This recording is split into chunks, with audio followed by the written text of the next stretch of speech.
विकास दिव्यकीर्ति ने ऐसा क्या कह दिया कि राम के नाम पर बहस छिड़ गई। कुछ लोग आहत हुए तो दिल्ली हाई कोर्ट के वकील ने कहा राम भगवान थे ही नहीं, थे तो साबित करो। वकील ने कहा हम भगवान की ताकत को देखना चाहते हैं, इसलिए हम उनका विरोध करते हैं। अगर आप सोशल मीडिया पर एक्टिव हैं तो विकास दिव्यकीर्ति को आपने जरूर सुना होगा। विकास दिव्यकीर्ति अपना कोचिंग सेंटर चलाते हैं। वो खुद एक आईएएस हैं, लेकिन नौकरी में मन नहीं लगा तो पढ़ाने लगे। सरल, सहज और तथ्यों के आधार पर अपनी बात को रखने के लिए विकास दिव्यकीर्ति जाने जाते हैं। लेकिन राम को लेकर कुछ ऐसा दिव्यकीर्ति ने कहा कि पूरे देश में बवाल मच गया। दिव्यकीर्ति ने पहले तो सीता और राम के बीच हुई बात को रखा और फिर राम ने शंभुक ऋषि को क्यों मारा था उस बात ने भी तूल पकड़ लिया। विकास दिव्यकीर्ति ने ऐसा क्या कह दिया था कि दिव्यकीर्ति के खिलाफ कुछ लोगों की भावनाएं आहत हो गईं। दिव्यकीर्ति ने कहा था कि राम ने सीता से कहा कि युद्ध मैंने तुम्हारे लिए नहीं लड़ा, युद्ध मैंने अपने कुल के सम्मान के लिए लड़ा। तुम मेरे लिए अब ऐसी हो जैसे कुत्ते के चाटने के बाद घी मनुष्य के खाने लायक नहीं रहता। हालांकि बोलने से पहले विकास दिव्यकीर्ति ने कहा कि ऐसी बात वो नहीं कहना चाहते। उन्होंने किसी किताब में लिखी हुई बात का रेफरेंस दिया, लेकिन फिर भी विकास दिव्यकीर्ति के खिलाफ एक ऐसा माहौल बना कि सोशल मीडिया पर लोगों ने विकास दिव्यकीर्ति कोचिंग सेंटर को बैन करने की मांग उठाई। जबकि एक तबका ऐसा भी है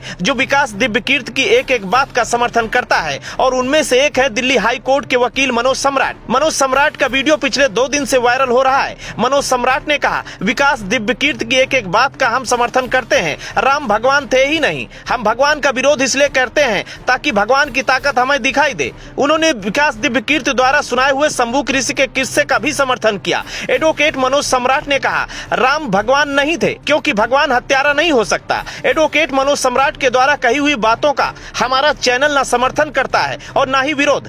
तथ्यों के आधार पर दर्शकों की प्रतिक्रिया पक्ष या विपक्ष में हो सकती है।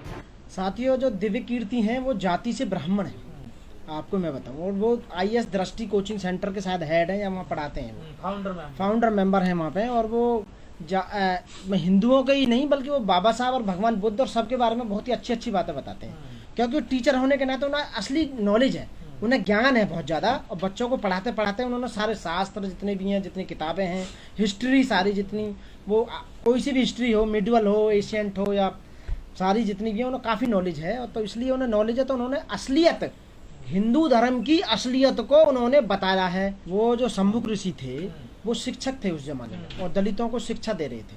तो कुछ हिंदूवादी मानसिकता के लोगों ने उन्होंने राम को भड़काया कि एक दलित मुनि शूद्र वो लोगों को शिक्षा दे रहा है, उनको शिक्षित कर रहा है, जबकि उस जमाने में दलितों को शिक्षा का अधिकार नहीं था। तो राम ने उनका वध कर दिया था, मर्डर किया था। उस समय मर्डर माना जाएगा, वो उस समय उनका मर्डर कर दिया था। तो ये सच्चाई बात है, उन्होंने सही कहा है। इसी बात को तो कह रहे हैं हिंदूवादी संगठन की ये सब गलत है। ये बिल्कुल गलत है। आप बताइए बीजेपी और आरएसएस वाले कौन सी बात को सही कर रहे हैं, मेरे को बताओ तो सही। देश के अंदर जब से वो है, हत्या करी नहीं शंभुक की, कौन करी है? बिल्कुल करी है, उसके प्रूफ है, सारे प्रूफ है। उसमें जो इतने दलित साहित्य हैं, शास्त्र है, उनमें लिखा हुआ है कि यहाँ शंभुक ऋषि को राम ने मारा था, मर्डर किया था। आज के जमाने में होता तो राम पर सबसे पहले केस चला था, मैं दलित मर्डर केस चलता उस पर, शंभुक ऋषि के हाथ पे। अरे मैं ये कह रहा हूँ, अच्छे हो या गलत हो, भगवान तो एक ही होगा ना। जनता उन्हें भगवान मानती है। मैं तुम्हारे कहने से, जनता के कहने से मानो भगवान राम, ठीक है जी, राम भगवान थे। लक्ष्मण कौन सा भगवान होगा? दशरथ कौन सा भगवान होगा? बताओ ना तुम। और भरत शत्रुघ्न ये कहाँ के भगवान होगा? पूरा खानदानी भगवान होगा? मेरी समझ में ना आवे।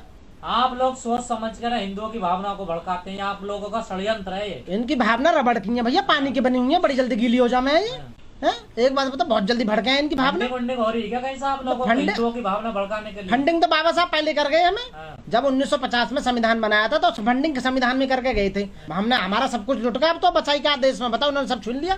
आय के जितने भी साधन हैं सारे आरएसएस और बीजेपी के पास ही। तो आज की डेट में जितने संवैधानिक पद है वो सब बीजेपी के पास है। जितने कॉन्स्टिट्यूशनल पोस्ट हैं, जितने हाई कोर्ट और सुप्रीम कोर्ट के जज हैं, वो सब लिखते पढ़ते बच्चियों का इतिहास उठा के देख लो। सन 1950 के बाद में सबसे ज्यादा प्रोग्रेस पढ़ाई लिखाई में एससीओ ने, दलितों ने करी है, खासकर बाबा साहब अम्बेडकर के वंशज। पदों पे तो जानबूझ कर राजनीतिक वो की जा रही है ना, ले नहीं रहे ना। आप बताइए ना, अभी नहीं ले रहे, बिल्कुल भी नहीं ले रहे, बिल्कुल भी। अब ये समझ लिए यदि हमारा जज का एग्जाम भी पास हो जाता है ना तो हमें इंटरव्यू में बाहर कर देते हैं। आप बताइए, सन 2000 से लेके और आज तक यूपी में एडीजे की जितनी वैकेंसी भरी है, मात्र 2 स्टूडेंट लिए हैं बस आज तक 22 साल में। एडीजे की, कहते हैं कि सुटेलो कैंडिडेट आई ना। अरे हमारे जो तो उनके देवी देवता कहीं जाओ, हिंदू धर्म कहीं जाओ, हमें कोई मतलब ना भैया, हम गलत काम के पीछे हैं।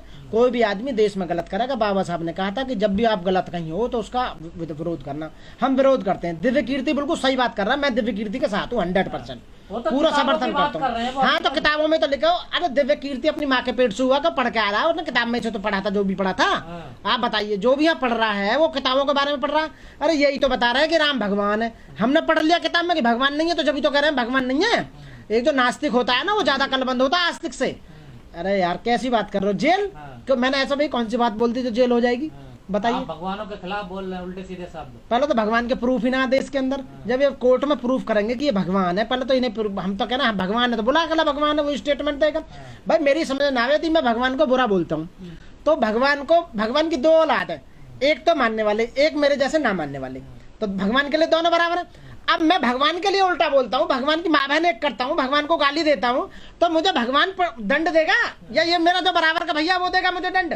मैं उसे देखना चाहता हूँ भगवान को कितनी ताकत है उसके अंदर, बताओ। वो तो जो दूसरे आदमी जो बेचारे आयत हो रहे वो तो मेरे भैया, वो मेरा भैया, वो तो मेरे घर में एक भगवान को मानने वाला, एक नहीं मानने वाला, हम दोनों में आपस में लड़ाई हो रही है। तो भाई अरे भाई मैं इसलिए उनके अपमान करूं देवी देवताओं का, इसलिए बोलता हूँ गाली गलौच माँ बहन एक करता हूँ उनकी, कि वो कभी तो आएगा जमीन पे उतर के जो मेरे को दंडित करेगा, मारेगा मुझे। ना ना, अपनी मर्जी से ले रहे हैं, अपनी खुशी से ले रहे हैं, सारा जो ले रहे हैं, कोई प्रॉब्लम नहीं है। आज सुप्रीम कोर्ट भी खतरे में पड़ गया है, सुप्रीम कोर्ट चिंतित है। वो ये कह रहा है कि सरकार से, सेंट्रल गवर्नमेंट से, आज के पेपर में पढ़ी कि इस पे सबका ठेका आप पे बचाने का है, इस पे कानून लीजिए, जबरन धर्म परिवर्तन नहीं होना चाहिए। सुप्रीम कोर्ट को चिंता होने लगी है।